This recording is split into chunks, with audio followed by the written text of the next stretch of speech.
Now, Boris Johnson's allies told the media this week that the Partygate Privileges Committee was a kangaroo court that won't decide his fate fairly. Johnson refused to say whether he agreed with those comments when pressed by the panel today. There has been a concerted effort to delegitimise the committee, to call us a kangaroo court. Have you characterised us as a kangaroo court? As a parliamentarian, do you regret that colleagues of ours, who are also parliamentarians, have called the Privileges Committee a kangaroo court? There should be no attempt to bully any colleague in any matter whatever. Or is that a yes or a no? Yes. But you regret that they... Sorry, I'm not... Because I regret it. But I think the people will judge for themselves, on the basis of the evidence that you have produced, on the fairness of this committee. Absolutely. If you find him guilty, you are a kangaroo court. Look, one man who knows Boris better than most is his old friend turned fierce critic, Toby Young, who went to Oxford with the former PM. Free speech champion Toby was a loyal Boris backer until he led the country into crippling lockdowns during COVID, clashing horns with his pal as one of the strongest opponents of draconian pandemic restrictions. So, Toby, is the great irony of this Partygate farce the fact that it proves Boris's lockdown rules were actually a complete joke in the first place?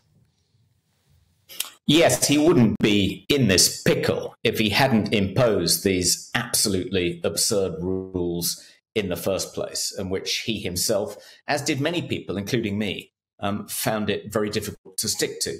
And one of the frustrating things about all the hoopla today surrounding this Privileges Committee show trial is that it's so trivial. They're preoccupied with these trivial details of exactly what Boris knew and when, who said what to whom, and when did they say it, when they really should be debating whether it was the right decision to lock down in the first place, and all the mistakes that were made following that decision. I think it was the most disastrous, catastrophic policy possibly ever, certainly in the post-war period. Certainly in modern history. Parliament should be debating. It shouldn't be wasting absolutely, their time. And they should be.